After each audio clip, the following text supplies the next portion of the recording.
all on my lane, you all on my lane. You ain't overlooked, so get out the way. I gave you the book, I gave you the game. The boy gotta cook, the boy got a flame, Serving in the kitchen like you Nino. Plenty pitching, whipping different flavors like a bistro. Kick it, dip it, flip it, keep it hunting like a C-note. Switching, keep it pimping every single place that he go. I got it. Lathan got the flame, Lathan got the flame. Boy, you know the name, get up out the way. Lathan got the flame, Lathan got the flame. Stay up out the kitchen if you ain't the one that's whipping, huh? Hey, yo, Lathan, man, cook them boys up something real quick, man. So welcome back, guys. So today we're starting on our one pot dish, dish series, and today we're gonna do a paella. Now, paella is like one of the top dishes when it comes to Spain. So we got all our ingredients here laid out.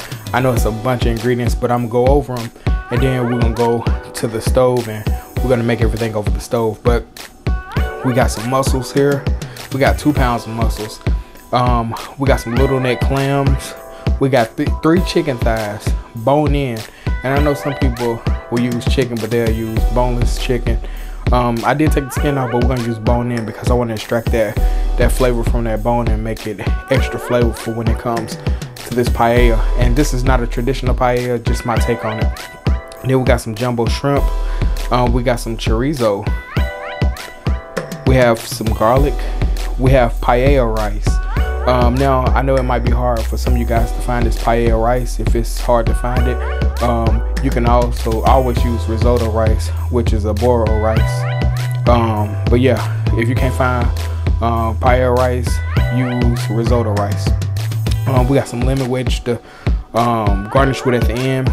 We got 1 red bell pepper, seeded and diced, and we got 1 onion. This is a half onion. It was a large onion, and we just diced that up. If you need help dicing onions or bell peppers, you can check out my quesadilla burger video. I'll link it down below and you can see that. We got some tomato puree, and then we got 4 cups of chicken stock, and this is 4 cups and then a 1/4 cup of chicken stock. Just because of the evaporation, I want to make sure we had enough chicken stock. And also, if you need help making chicken stock, I will link my chicken stock video down below as well, and you can make your own homemade chicken stock. But these are my ingredients, and also we're going to use extra virgin olive oil and some parsley at the end. But this is my rant here for all this stuff, and we're going to meet you at the stove and we're going to begin to cook this delicious paella. Side note, for your mussels, because we never went over mussels. Mussels and clams, you want to just clean them in some good cold tap water. And with the mussels, you want to make sure the beard is off. So you actually have one here that has the beard on. You just want to take that beard, pull it out. Also, if you have mussels that are open, just tap them together. They should close. This one closed. Let's see.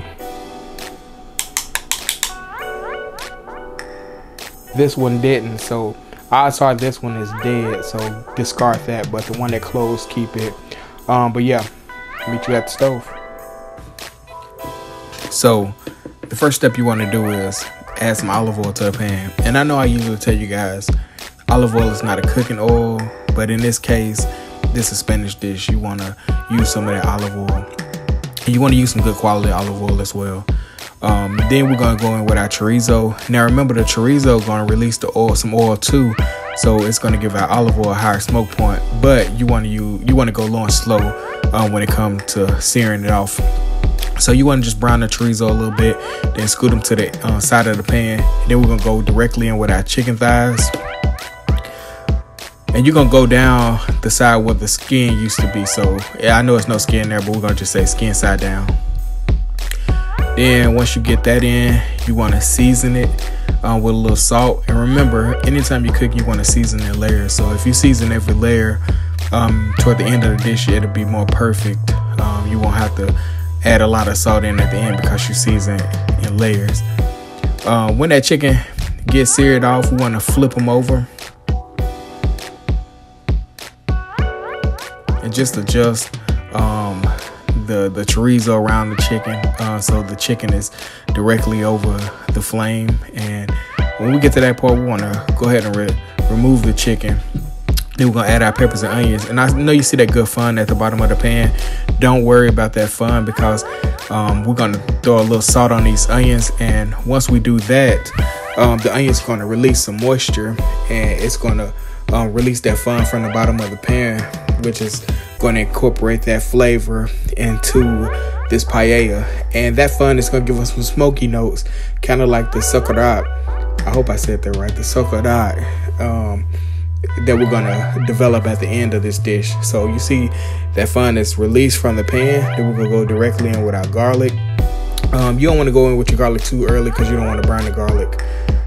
That'll really give you some bitter notes. So once we get the garlic sweated down where we want it, we're going to go back in with our tomato sauce. And cook that off just a little bit, just to get that raw flavor off of that tomato sauce.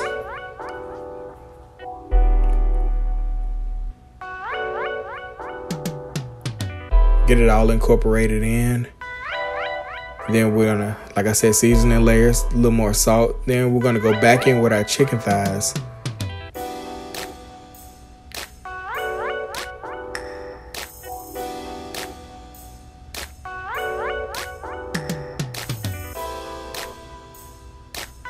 And then we're gonna go directly in with our incredible chicken stock.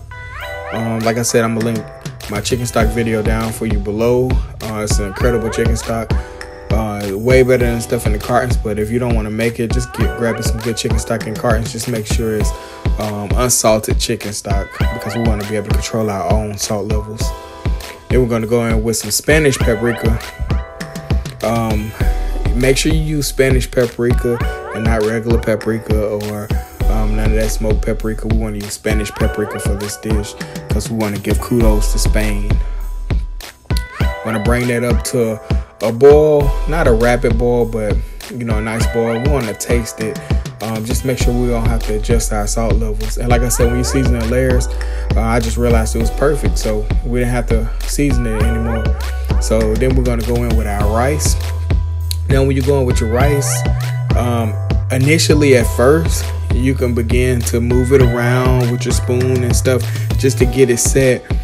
But once it started cooking, remember, you don't want to move that rice, because you don't want to mess up that succorat that you're going to create at the end. Anytime you cook a paella, you want to make sure you get that succorat at the end.